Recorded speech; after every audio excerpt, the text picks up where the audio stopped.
Good evening, and thank you for tuning in. I'm Dan Porterfield, the president of Franklin and Marshall College.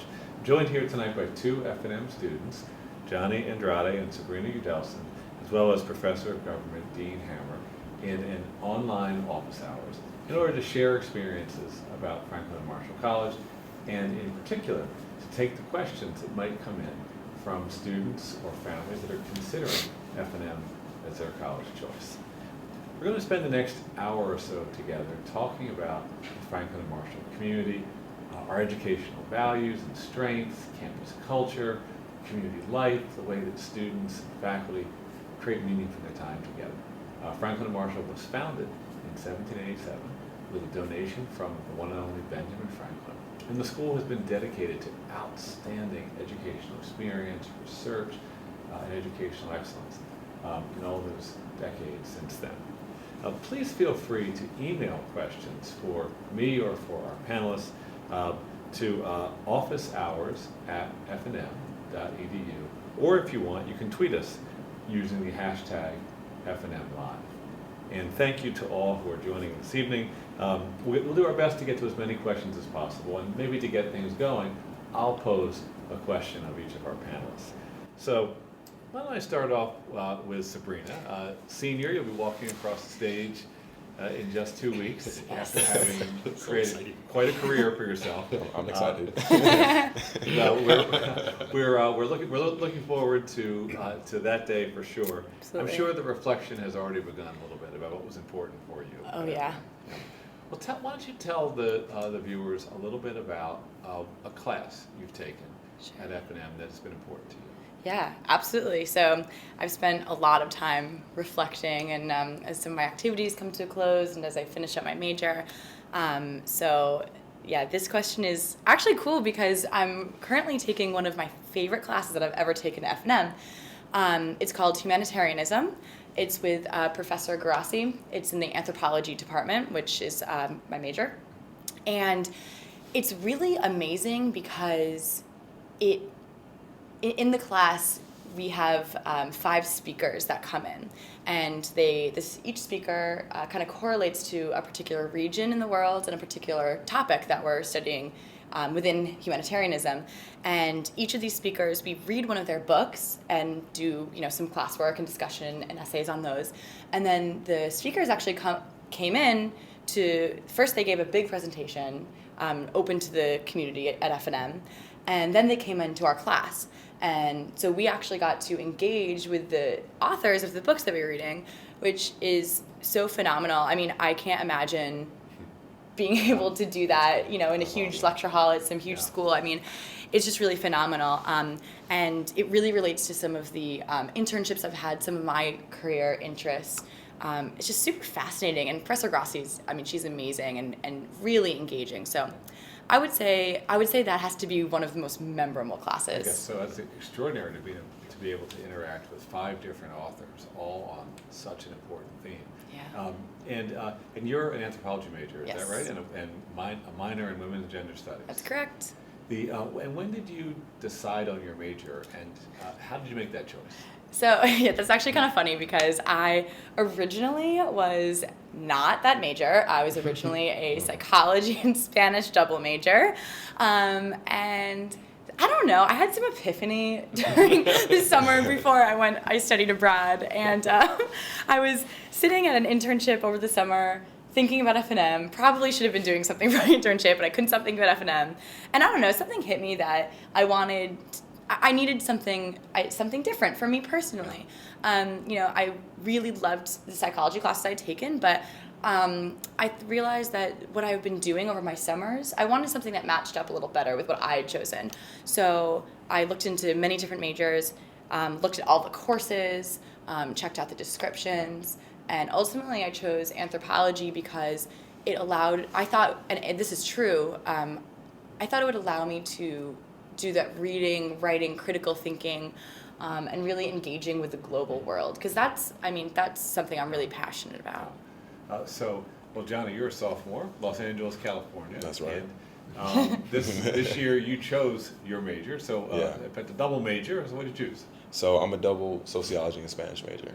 And was that a big decision for you? It was. I mean, to be honest, I mean, I first declared my Spanish major. I actually declared that the second semester of my freshman year. And what was kind of funny about the Spanish major is that in high school, I actually hated Spanish with a passion. It was, sorry to Miss Preciado, but I gave her a bit of trouble in that class, to the point where I didn't even want to speak Spanish in that class. It was awful. But I kind of attempted my first Spanish class here. I got placed into an upper level class. I took a class with my professor, who's actually turned out to be my advisor, and I fell in love with it. Yeah. I immediately declared. And it's funny because that summer I went back home. I went to my old high school and I went to go see Miss Preciado. I was Miss Preciado. Guess what? You'll never believe it. Guess what? I'm a Spanish major. I kid you not, she laughed in my face and she said, "I told you. I knew you were gonna be a Spanish major. All that trouble you caused me, it was bound to happen." Well, and you're taking a Spanish class this year. Yes, I am. A community-based learning class, Yes. or CBL, in which you're learning Spanish but also working with kids in Lancaster. And tell us a little bit about that. Absolutely. So, kind of the lecture portion of that class is we're learning about immigration in relation to 3 countries: Mexico, Puerto Rico, and Cuba. And we're learning about the policies that kind of occurred, the history of the immigrants who came here, their experiences in their old countries and here in the United States. The community-based learning aspect is that we go actually into the community, into the city of Lancaster, and we work with the local church, San Juan Bautista, and they have an after-school program with elementary school students and middle school students. And what we do is that the class kind of goes several days a week, and we tutor and mentor those students. So we either help them with their homework, or even just hang out and play with them, teach them if need be. So kind of just serving as a role model for those students. And then does your professor ask you to sort of share experiences back in class about what you've done with the students? Absolutely. After every visit, she always asks us, like, "So how are the students doing? What have we learned so far? Is anything that we're learning in class kind of being reflected in as far as like real life experiences with those students?" Yeah. And in reality, you do see that. Yeah. You do see that a lot. Sabrina, you may have taken some community-based learning classes as well, or have you been exposed to community service in your F&M experience? Yeah, so I never got the chance to take the CBL. Part of my decision to change majors, which I could not be happier with, meant that I squeezed a major and a minor into a short period of time. But I've done some really amazing stuff in the classroom, and I do engage with community service on this campus in many different ways. I'm pretty closely tied to the Ware Institute for Civic Engagement. So for those who don't know, it's basically the center where it's like the hub for the community service in Lancaster, right? So we have this amazing team who work really hard to bring students to service opportunities, and they also have some really amazing opportunities for internships as well. And one of those things I pursued an internship last summer, the public service summer internship through the Ware Institute. Wow. And I worked with a refugee relief organization in Lancaster, and that actually turned into, they offered me a spot to continue through the year, and so I'm working through the Ware Institute with an organization in Lancaster. So I've found that some of these service organizations and kind of community-based practices are really integrated with F&M. Totally. Yeah. There's a lot of students involved in community service. I know we've all seen that. Yeah, really are. And of course, Lancaster, which we might come back to in a few minutes, is a rich community with so much diversity. Diversity of citizens and residents, diversity of urban and rural, diversity of opportunities for students to work, artistic culture. And it's interesting to hear how each student can create a college experience that is both campus-based and also Lancaster-based. Absolutely. So Professor Hammer, you've been teaching at F&M now for, well, I'm afraid to ask, right? I think it's 20 years now. 20 years that's a while. of teaching seminars, directing theses, working in independent studies. Is there a class that you teach regularly as a professor of government that you really love to offer? Oh yeah. It was funny listening to Johnny and Sabrina because it reminds me I probably need to go back to my junior high Spanish teacher and apologize among other things. Because since then I have godchildren from El Salvador, and we spend a lot of time down there, and I relearned Spanish in the time, and it's about discovery and learning and figuring out who you are and what you want. And I think that's the class that I think I like teaching the most, is a class that I teach the first semester for first-year students. So it would be for students coming into Franklin and Marshall. And it's a course called Mortality and Meaning. And it's actually sort of a story about how we try to make sense of something that's very difficult to make sense of. But I think why I like the class most is, and it relates to this idea of discovering things, is we start out by reading Homer's Iliad, which is something I've written on. It's probably my favorite book. And I tell the students that it will become the book they most fall in love with in their 4 years here. And they look at me like I'm crazy.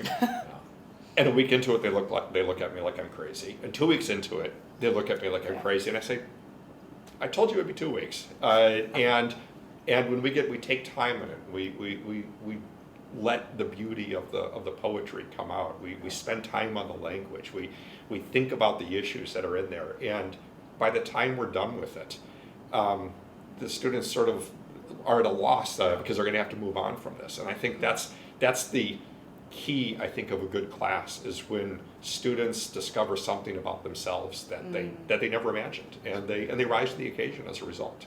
Well, and of course, you're a scholar in your field and have written extensively about ancient political thought, which requires you to think about poetry, to think about culture, to think about philosophy, think about forms of government. Right. And would you say a little bit about the book that you're publishing now that will come out next year, and what you're attempting to do in that book? Right. There's actually 2 books that are coming out that are going on simultaneously. One is a book called Roman Political Thought through Cambridge University Press, and it's the first comprehensive treatment of Roman political thought. It's something actually that I didn't start out doing. I was doing Greek thought before that, and I actually stumbled into it from a conversation on a tennis court with a colleague who said, "Whatever happened to the Romans?" And I say, "That's a really good question." And 8 years later, this is the second book on that, and the second, and it's an attempt to sort of treat seriously what the Romans are up to, because they're consumed by both power and the frailty of that power. There's a powerful tension, I think, in that. That's kind of exciting. Yeah. And the second book that's coming out is an edited volume that looks at Roman communities next to Greek communities and asks, can we make any comparisons between them? Can we learn anything from these comparisons? Yeah. It must be amazing as students to have a chance, class after class, to work with professors like Dr. Hammer, who are the creators of the class and are the authors of the articles or the books or the investigations that are part of the content of the work. And is that intimidating? Very. Especially last semester, one professor of mine actually, it's funny because he asked us to read an article, but he left out the name of the author. During discussion, we were all criticizing his research. And at the end, he said, "Well, thank you guys for criticizing my research. I really enjoyed it." And we were all stunned. We were just like, "Wow, I don't know if this is going to hurt our grade or not." So right. But it's really cool that we actually get to interact with them, like not only just like in a personal, but we actually get to interact with their work as well. Yeah, I have to say, actually, just today in humanitarianism, just coincidentally, a student was giving a presentation on. We were talking about a humanitarian initiative, and the student was researching Coney 2012, and she actually cited in her presentation an article written, I'm forgetting, was it for HuffPost? I'm forgetting what publication, but it was by Professor Latrell Rowland, who I work really closely with in the Women's Center, and she's a professor here, so it was so cool. Not even her class, not even a women's and gender studies class, and yet this professor was coming up in the students' research, so that was cool. It's really interesting you say that, because I think there's one thing that I didn't understand when I was in college, and that was the difference between professors that were just reciting what other people already knew and professors that were actually creating knowledge. And it's a real difference. In my classes,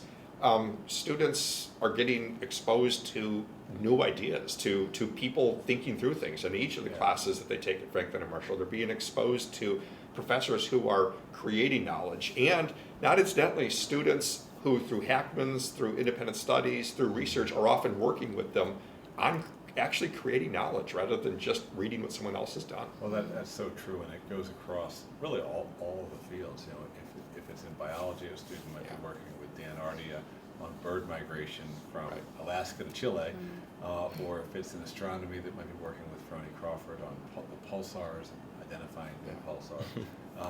Or if it's in writing, they might be working with Katie Ford, who's a working poet, published in New Yorker, and teaches courses on the craft of writing poetry. But that is part of the idea of Franklin and Marshall, that our students are themselves destined to become creators of knowledge, answerers to questions that Totally. you or I haven't thought to ask yet. Yeah, exactly. And you know, our mission is to educate you so that you will later come upon insights that no one has ever assigned to you, and no one could have come up with except for you. We hope. Absolutely. So we have our first question from one of our 10,000 viewers. Ariel from Miami has asked a question of Professor Hammer. She wants to know, what are the first days on campus like for incoming students? Could you talk a little bit about the orientation program? I can actually, because among other things, I'm not only a professor, but I'm also a house don, which and we'll talk a little bit about the house system, but they are communities that are houses in which students belong through their 4 years to these places. And so I'm here before the students get here, and I'm very involved in the orientation of the students to those houses, and then working with them afterwards. And I would say that the first day is, I think, one of the most exciting days that a student can imagine, and parents can imagine, because students, you pull up in your car with all of the luggage that you have for the year, and students swoop down on you and take all of it up to your room. So true. And the fathers start crying because they don't have to actually do this. And there's just a great community, a great excitement. So that from the moment that you set foot on campus, you're welcomed in by everyone.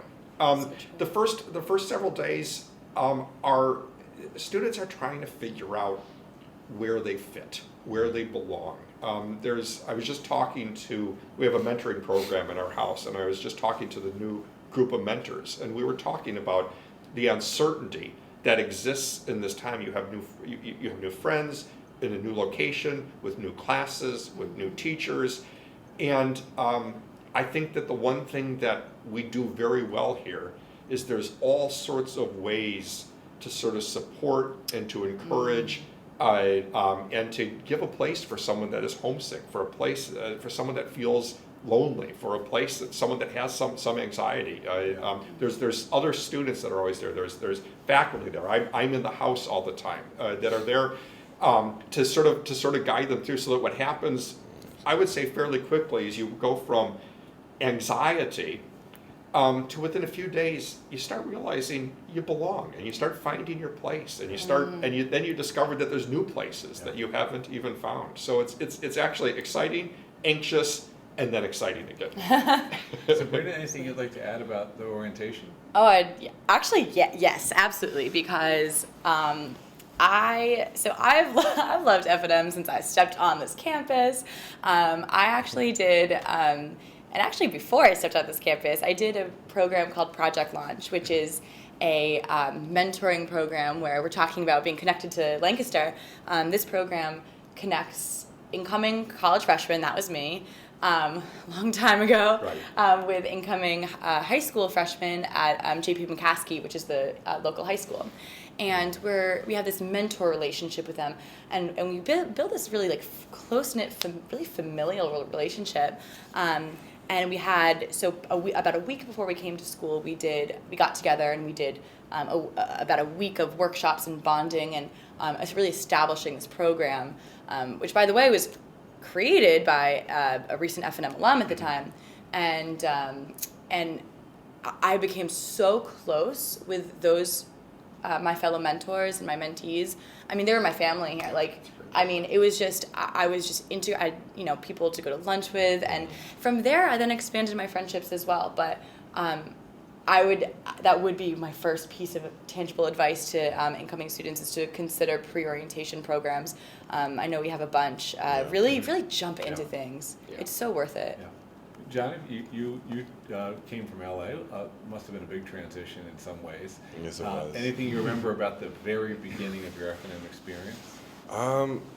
It was shocking. I mean, one, I guess the weather kind of threw me off a little bit. Were you here for the hurricane? Yeah, yeah, I was. So I was shocked. I was like, wow, moving rain. And I guess the people here really threw me off as far as, well, for one thing, kind of on a side note, people here move much more quicker. It's like they travel at a faster tempo, while people in California, we take our time. We take our time for everything. Yeah. Exactly. Yeah. And that's on a side note. But people, I guess, I did come here 2 days before the actual arrival, the actual move-in day. And actually, me and my roommate were both here. He actually participated in an early orientation program. And when we opened the door, once we heard all the rumbling and stuff of like luggage being like drawn across like the floor and stuff, it was shocking, because as we walked around, kind of like trying to help out, trying to be like nice neighbors, we met every parent in our hall, every student that we passed by, every room that we passed by, excuse me, asked us to come in to get to know them. And that was shocking, because I'm not saying people from LA are just completely like horrible people, but it's just, I was shocked by just how friendly people and how welcoming these people were on the first day. One of the things I love along those same lines is how the first night, every single new student, and a transfer student or first year student, goes to the home of a faculty member Oh yeah. for a dinner. Yeah. Every single one. We have like 40 groups of students, 15 or so, headed out through Lancaster. It's beautiful. Yeah. No, it's a neat, and I actually, in that first day with the parents, I go along the halls and stop in and check how things are going, introduce myself to the parents, and then that night they're inducted into the house and become part of the house, and Jump right into and things. it's crazy from And that. that's a good segue, because we have a follow-up question from you, Professor Hammer.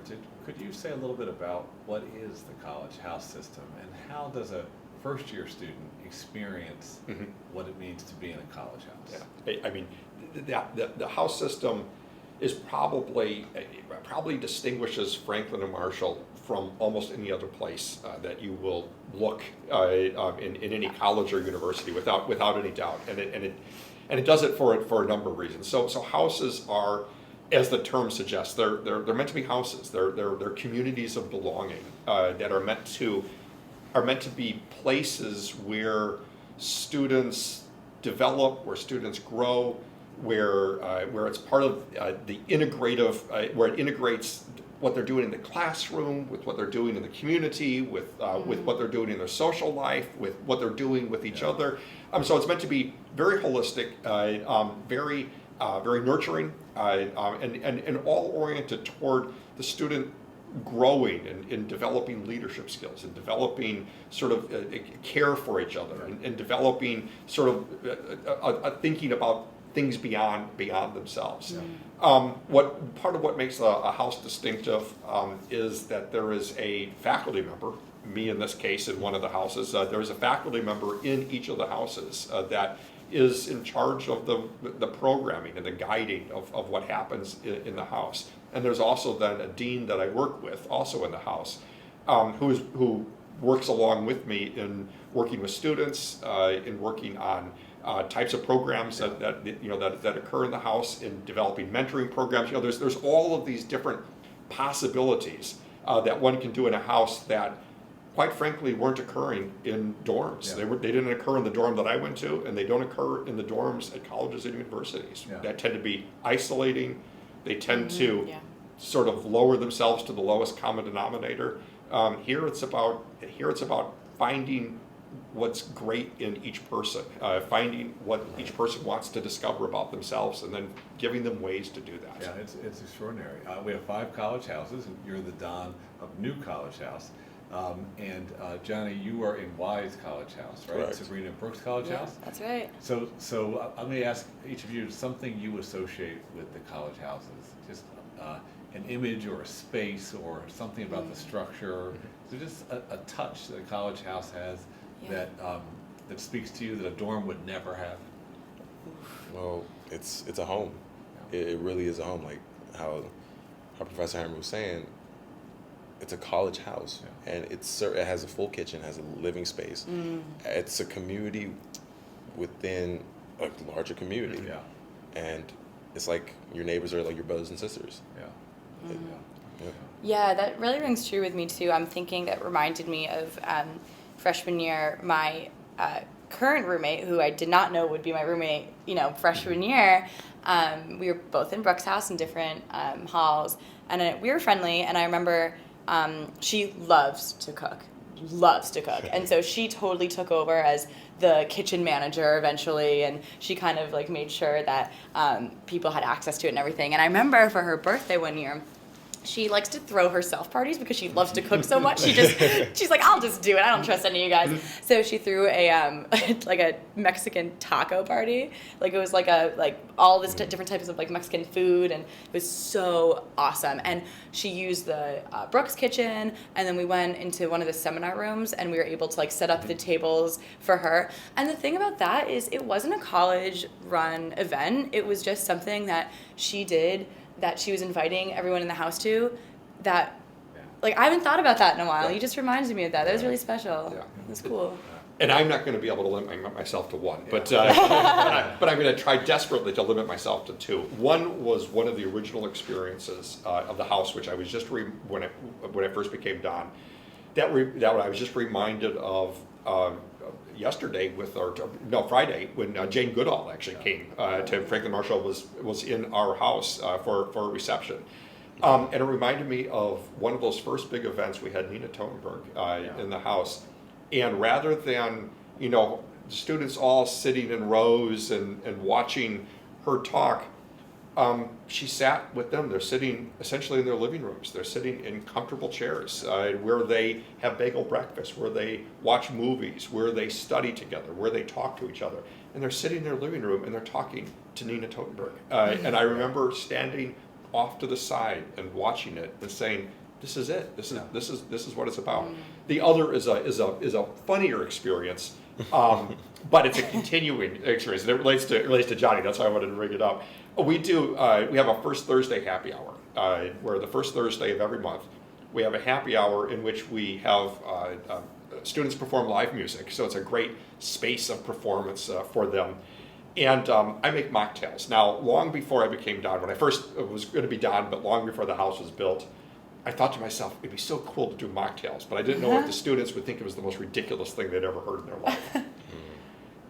It's become sort of a feature of the house. So Johnny is at our house for a different event. He comes early by mistake, and he's standing back there. I'm bartending with my mocktails, and they always have cute little names. And he's standing back there, and he says, "Well, I'll just come back later." And I said, "No, stay. Have a mocktail." And he's sort of reluctant because it sort of has that sense of sort of Kool-Aid-ish type type feel to it.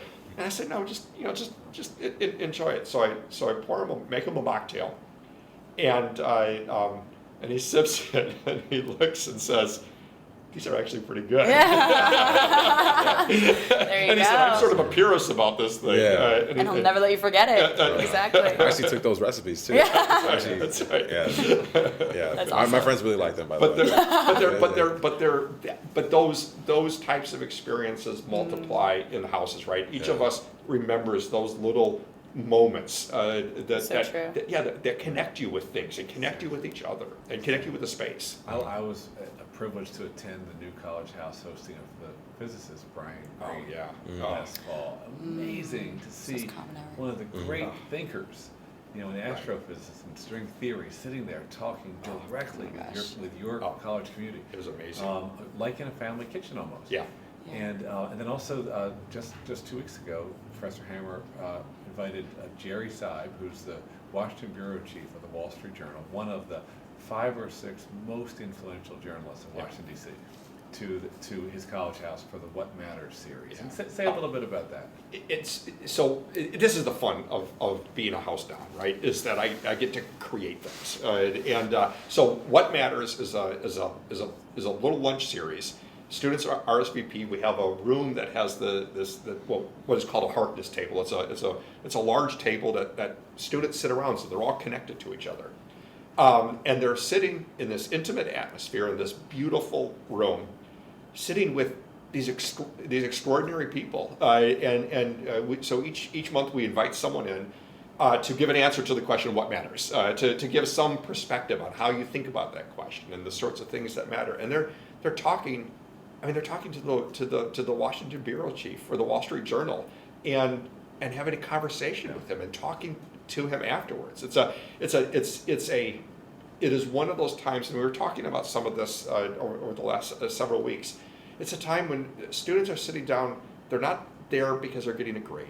They're not there because they're getting a reward. Yeah. They're not there as a transaction. It's a chance for an hour to simply think about something and talk about something, and that's what it was meant to be. Yeah, that's amazing. I mean, that resonates to me. I'll just say one short thing that, my favorite thing about college has to be that, you are, not only are you allowed to, engage with new ideas here, but people, students, it's cool. People, that's what we kind of thrive on here. Mm-hmm. So, in high school, I kind of felt like sometimes I couldn't really be intellectual with people, for whatever reason, and I came here, and all of a sudden, it was cool to talk about, random subjects I knew nothing about. Yeah. So. Right, like the Iliad, for example. Yeah, exactly. So we haven't some other questions. We have a comment though, just to encourage you that you're doing a great job. Jessica from New Jersey, right? Thanks, Mom. Yeah. Yeah. This is Jessica. Just want to say how wonderful the online conversation with admitted students is. I feel like I'm learning more about how it will be like as a new student entering college life. Looking forward to seeing you next month at Beginnings. All right. So there we go. Woo. All right, so another follow-up question for Johnny. I see you are wearing an Impact sweatshirt. So Yes, I am. What is Impact? So it's a club/organization here on campus. It stands for Intelligent Men Purposely Accomplishing College Together. And essentially, the goal of the club is to work together as a cohesive group across all 4 years to kind of aid each other throughout the college experience, kind of mentoring each other, kind of sharing tips and tricks, kind of helping each other either in outside projects, inside projects, working with the F&M community as well as the Lancaster community, and kind of just developing great individual men. Yeah. There are first-year students, sophomores, juniors, seniors, Yes. the whole range. Whole range. And plus alums who are involved As well. Yeah. When you got involved with the Impact, did it feel like a place where you could kind of be yourself, where you could? Absolutely. They actually promoted individuality. In every meeting, kind of like how you guys were talking about, we talk about the most random topics, ranging from things happening in the Middle East, from things happening here on F&M campus, sports, sex, anything that comes to mind. And we just have intellectual conversations because we can do that. It's kind of an environment to promote that. And we never shut anybody down. We're open to all opinions. It's an open meeting. Anybody could come. Yeah. We meet every Tuesday. I'm actually missing the meeting now, but it's okay. They'll understand. Hopefully they're watching. Yeah. Maybe. We'll catch you up. Exactly. It's just great. Yeah, I was very impressed last week at our campus Take Back the Night, which was a standing room only event, an enormously important campus gathering. Think about sexual assault, its causes, its consequences, and most importantly, what can we do to prevent it? Well, I was very impressed to see a lot of guys in attendance, including a lot of guys from Impact Group.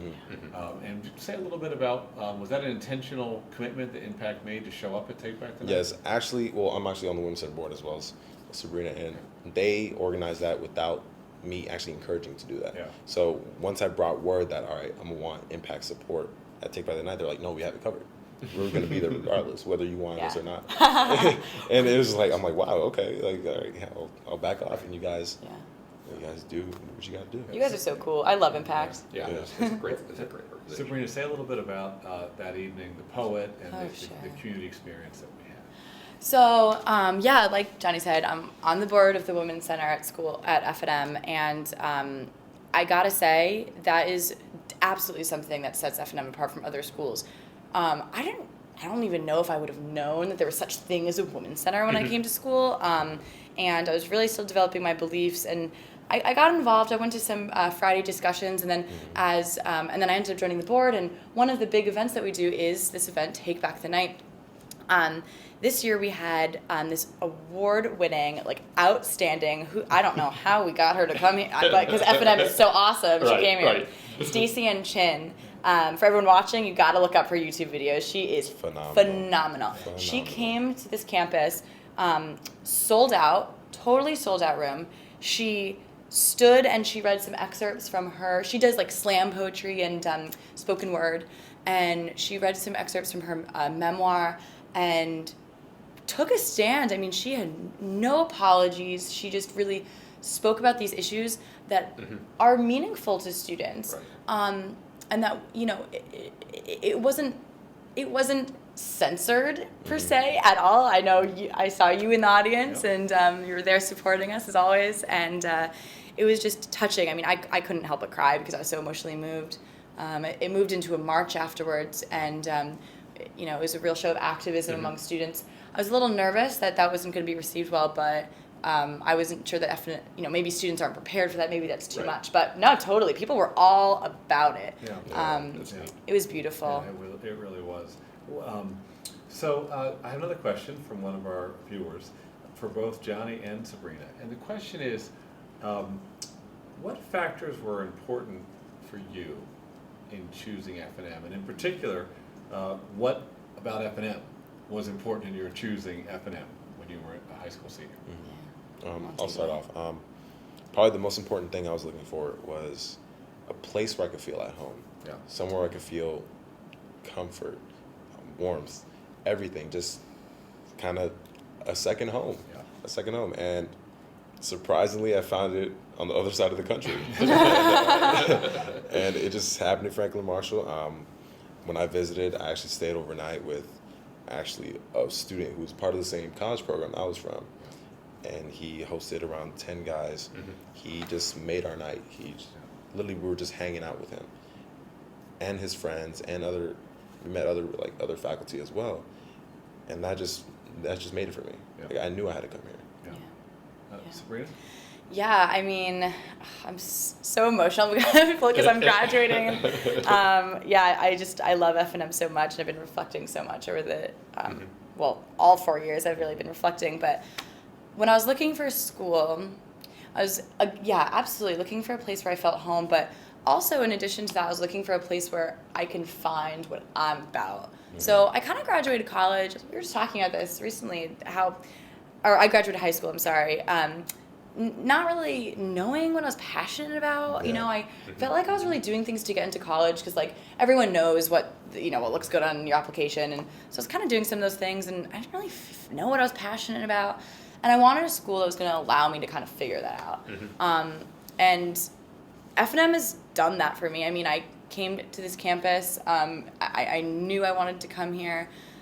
I remember sitting in on a classroom, loved the professor, loved the environment. I was, brought into the classroom right away, even as a prospective student. And so, it was a place that really allows me to explore things.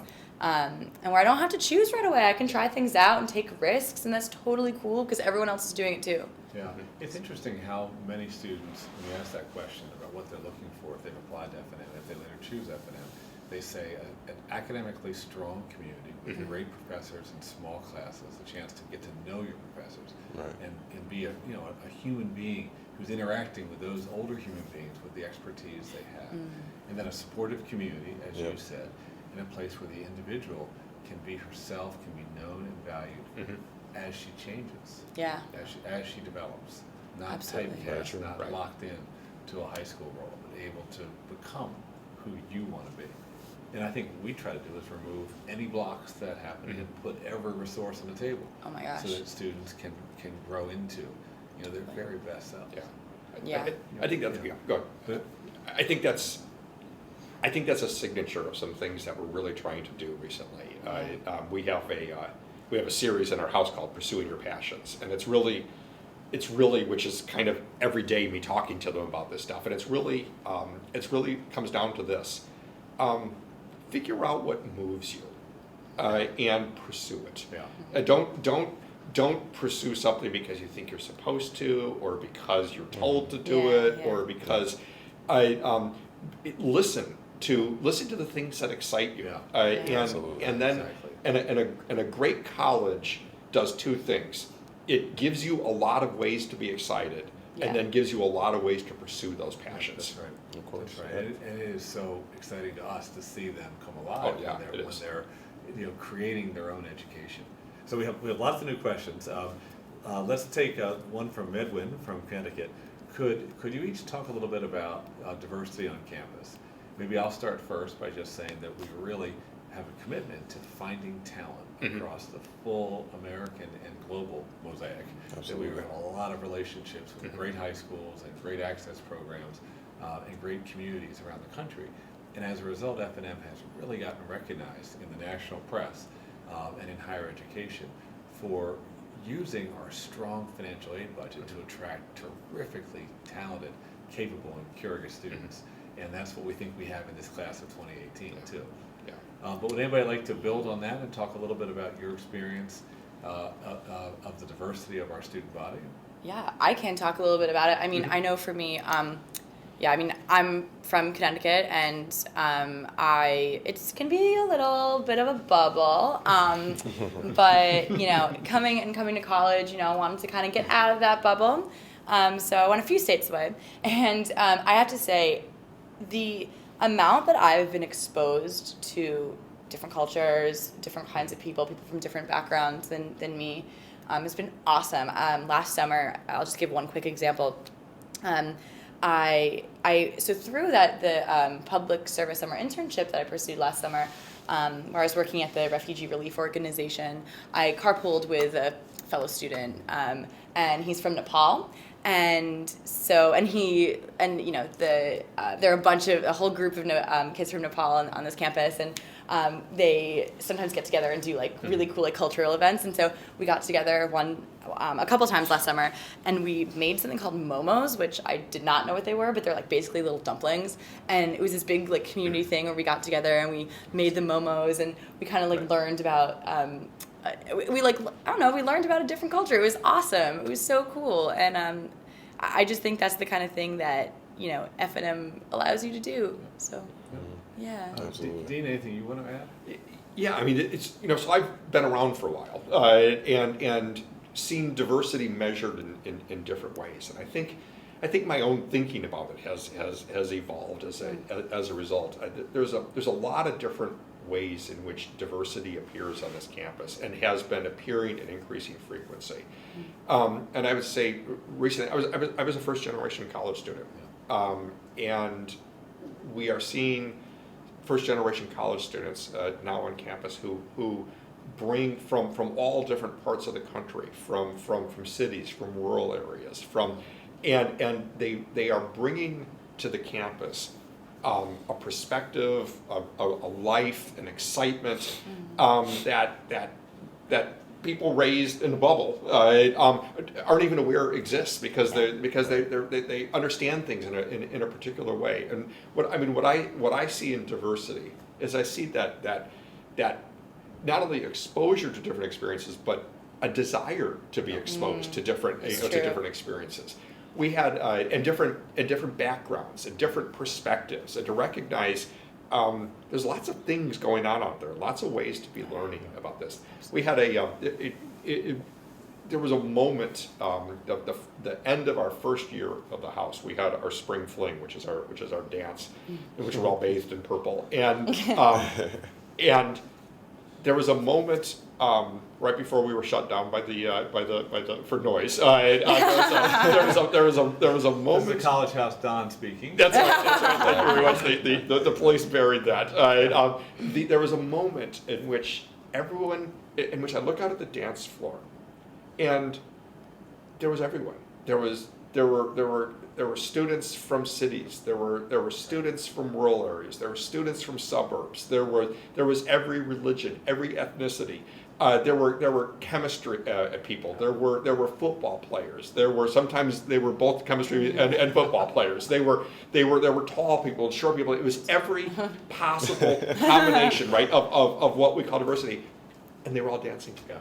And I thought, that is unbelievable. That in my mind is the goal of diversity in every part of the campus, and I think we're going in the right direction. Well, you and I haven't had the pleasure of dancing together yet, but Johnny and I have. Yes, we have. Taught me the wobble. I'm very grateful. There we go. And the cha-cha slide. Right, and the cha-cha. Now the key is always stand behind him. Let me take lead. Exactly. So another question from Jake from Pennsylvania, for both Johnny and Sabrina. What's the average day like for a student at F&M? And with that, what kind of friendships are you able to make? Two questions in one. Oh, wow. That's a good one. That's a really, good work. really Good good work. I can. You can start. Well, you can I've been start. talking a lot. You can start if you want. On the average day, so I mean, of course, going to classes. I guess the other time studying, of course, but other than that, I mean, going to meetings, going to different events, if it's like on the weekends or anything like that, or even during the week, there's often clubs or organizations that have like their own meetings and their own events as well, and just hanging out with friends, hanging out with faculty, just often like catching them in line at our dining hall or even at our cafe, and just having a striking conversation. It's a variety of things. I mean, all that just mushed into one day really beats you. Like, just Oh, yeah. So tired. Yeah, we are work hard, play hard for sure. Yeah. Exactly. So your typical day? Yeah, okay. So I would say I'm probably a little bit busier than the average student, but I would say most students are like very involved and committed. This time of the year is totally nuts because I have all these like senior things that I've been doing. But I have my classes. I also have an internship now, so I spend 10 hours a week doing that. On Fridays, we have women's center meetings. There have been a lot of speakers lately. I've been going to some really awesome speakers. So, like if it's a Thursday, I might go to Common Hour, which for those who don't know is just every week we have a new amazing speaker come. It's open to the public. Recently, we had someone named Cynthia Enlow, who's this like phenomenal feminist, and she was just, oh my gosh, she was amazing. She was talking about like sneakers and how feminism is implied and implicated in the production of sneakers. Anyway, so I go to cool things like that. I spend some late hours in Shad, which is the bigger library, doing work. Yeah. But yeah, in terms of the friendships that I've gained, I can't say enough how, it's that diversity. I'm in a sorority on campus as well, and even through that and through all the other activities I've done, I just talk to people with such different interests. One of my best friends here is a physics major, and I know nothing about it. But yeah, when you're saying Brian Greene, the physicist who came to speak, and I was like learning about things I have no idea about. String theory. Yeah. Throwing big words out there. I was like, yeah, absolutely, yeah. Yeah, sure. That sounds great to me. Yes. So, yeah, my days vary, but always full. Yeah. And how about the way that you've made friends as part of your college experience so far? There are, of course, we're a very diverse community, so your friends are from all over the planet and all over the country. Totally. But is it relaxed enough to be able to make friends? Where actually do you make friends? How does somebody who maybe is shy get exposed to other students in this campus? As far as like, I've used class to make friends. I've used clubs. I've used meetings to meet people. Yeah. And standing in line, complaining about school, everything. It's so, kind of like you were saying, the environment just so relaxed that you can meet anybody at any time, anywhere. So true. And just strike a conversation, and little you know, that's another Facebook friend to add to your Totally. list of people. Well, on that theme, we've got a new Twitter comment from Josie, also from Miami. She says, "Can't wait for June to visit my diplomat family." There you go. It's So such a Twitter is where you family. make friends too. Oh yeah, there you go. Yeah, I mean, it definitely is a family. The camaraderie here is unbelievable. I have friends. Every single thing I do, honestly, I'm thinking of everything I've done on this campus, and I've met some amazing people. Honestly, even today, like, okay, it's a small school, but every single semester, when I do new things, I'm meeting so many people. Absolutely. I can't lie, I am very outgoing, but I will say that even for those who are less outgoing, I mean, get involved in, if you get involved in the College Dispatch, which is one of our literary magazines, Right. you meet people that way. Pre-orientation programs, you meet people instantly. I mean, there's so many things, but get involved, because everyone's in the same boat. That's the optimal way, to be honest. Yeah. So here's a terrific question from Ivan in Bulgaria, where it's 3 a.m. in the morning. So Wow. congratulations to Ivan. I think he wins the award for most Nice. And I have viewer. been to Bulgaria twice, Yeah. visiting former students' family. Yes, we have a number of students from Bulgaria that Yeah, do FNM. yes, we a have strong Bulgarian Yeah. contingent in Some our alumni incredible community. students. Yep, There we you have a lot of economists. Yeah. Yep. So Ivan's question is, how would you characterize the academic pressure, academic workload at FNM? Good question. Great question. I don't want to.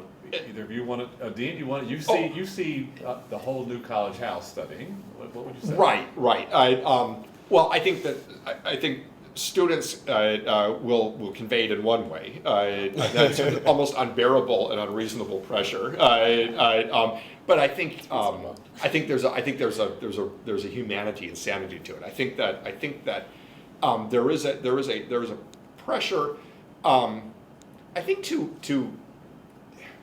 think there's a pressure toward excellence. It's an internal pressure more than anything that's sort of outside and sort of enslaving you to anything. Yeah. And so I think it's a desire to succeed, a desire to be good at something, to pursue something. And so I think college is a lot about pressure because the workplace is a lot about pressure. Yeah. And so I think, but I think that, everything we've been talking about suggests that the pressure occurs within a context. It occurs within a context in which faculty are there to help you. It occurs within a context in which your peers are there to work with you. It appears in a context in which you can turn to people for advice, or you can turn to people just for release. And so it's not just a pressure cooker. Yeah. There's an intensity, which is what's kind of fun about it, right? There's an intensity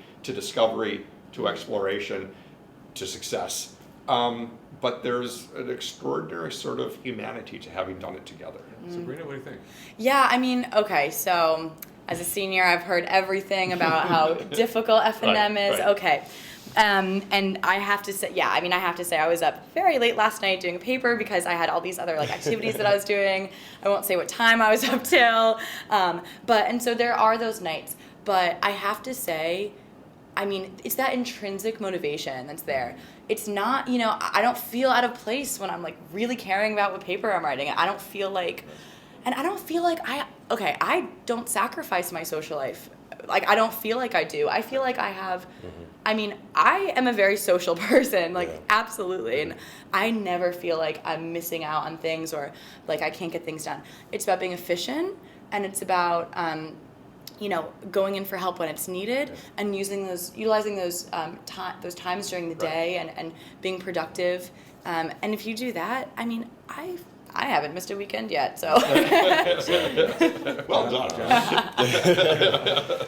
Time management, that's the key. Totally. Being able to balance your social life as well as your academic life is the way you will succeed in college, the way you will survive in college. That's Because personally, I feel like you really need some type of social life or external communication with people. Right. Because, I mean, this is a personal kind of scale. I feel like 55% of your time should be devoted to social life, which includes clubs, hanging out with friends, meetings, anything outside of academic work, and the other 45 will strictly academic. Yeah.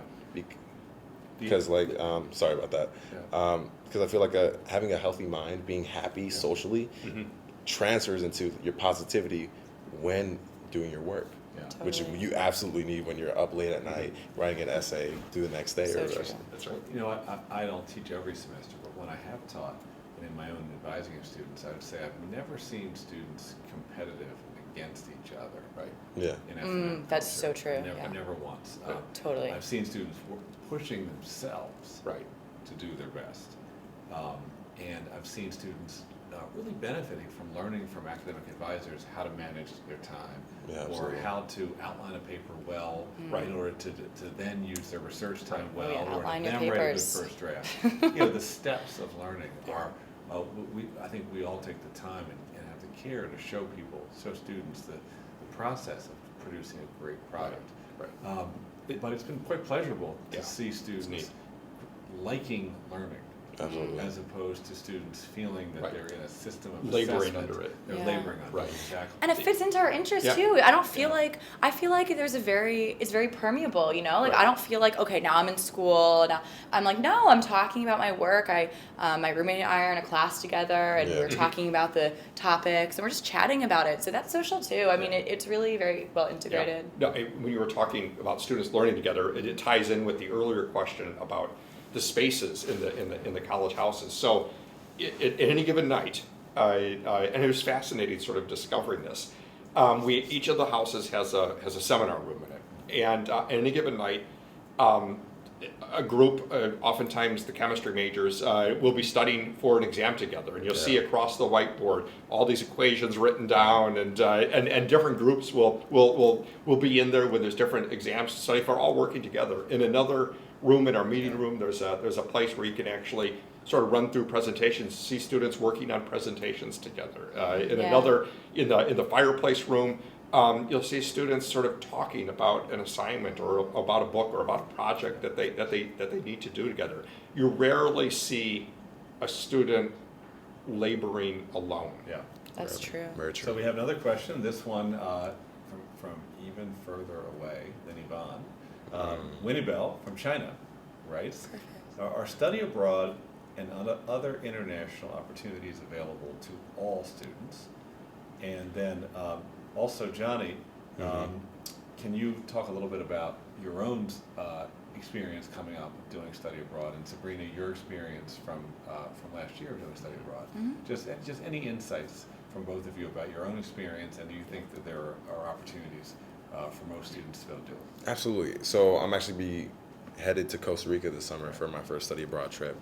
We're going to be focusing on sustainability and kind of learning about the culture of Costa Rica and how that contributes to their notion for protecting the environment, in order to protect their natural resources. At first, I'm gonna be completely honest, I did not know what the program was about. I saw pictures of Costa Rica and I was like, I absolutely have to go there. I Sign have me to go there. up. Leave your eyes. So if you really want to know, I kind of learned about what we're going to do probably like 2 weeks ago. I'm not going to tell you. I told the public. And yeah, but we have tons of opportunities, whether it's we're going studying abroad during the summer, such as I am. You can also take semester-long trips to across the world, I would say, as well as year-long trips, or even we also have alternative break trips, where either during our Christmas break or even our spring break, we have opportunities to actually study abroad, either through outside programs that the school approves, or even through our own departments. Yeah, I think about half the students end up doing study abroad Absolutely, during their college years, and many of those who don't typically are students that either have an athletics commitment that requires them to play it, in 2 seasons. Or in some cases, the students whose course of study just requires them to stay in the U.S. Sabrina, you had an international experience. Yeah, so I've been really lucky. I've gotten to travel a bunch, and I spent a semester in Spain, in Madrid, and I took all classes in Spanish, including my first and only econ class. It was in Spanish. Did not enjoy that one very much. But That's a whole different. That's it's learning a technical language. I wouldn't have understood it in English, so it's fine. Yeah, so I studied in Spain. I mean, just phenomenal. I mean, and mind you, I had just switched my major that summer. So I was studying, I was like, I'm coming back to F&M and I need to fit this stuff in. I fit it all in. I have a major and a minor that I love. Got some credits abroad. Gosh, I traveled so many places. Saw so many things. I mean, it's really just one of those. I mean, study abroad was really important to me. This is something I've been thinking about since I was, 14, 15 years old. And I really feel like the study abroad experience is something that's really valued at F&M. Absolutely. It's important. And I think, it's one of those opportunities that you can't pass up. Exactly. Yeah. Well, we're coming to the end of our evening. Hopefully, we'll have lots of students who are logging on and watching will end up being here in person, and will see you crossing campus, Dean, and say, You're a "Wow, celebrity. Professor Hammer, you're a celebrity. I love that purple tie you had on." Dean, is there any thought you would like to leave with the students as they're making a college choice right now? Yeah, I guess two quick thoughts. First of all, feelings matter. It's how you feel about a place. Can you imagine yourself in a place? Can you imagine yourself growing in a place? Not they teach this course or this course, and that's how I plan on getting to law school. But can I see myself growing? Can I see myself discovering things? Can I see myself pushed to places that I hadn't imagined before? Feel that and think about why you're feeling that way, because I think that matters in making a decision a great deal. I think the second thing I would say is I think you want to go to a place that is concerned with your wellness, not just where you're from, or what private school you're from, or where you may be going, or how you fit a particular profile, but does the school genuinely care about your wellness, about your mental development, about your social development, about your intellectual development, and how they fit together? And I think we do those things well, but I think regardless of where a student goes, I think those two things should be very much present in their mind. Yes, indeed. And it's a great time to be at F&M. Johnny, Sabrina, Dean, thank you so much for making time this evening. To all of our viewers, we hope you enjoyed logging on and watching F&M in action. Remember, all of you who are making a college decision, you have the power not only to make a choice that makes sense to you and that you feel great about, but when you begin college at F&M or elsewhere, to take control of your education and to create the education that you seek. Thank you for watching, everybody. Thank you.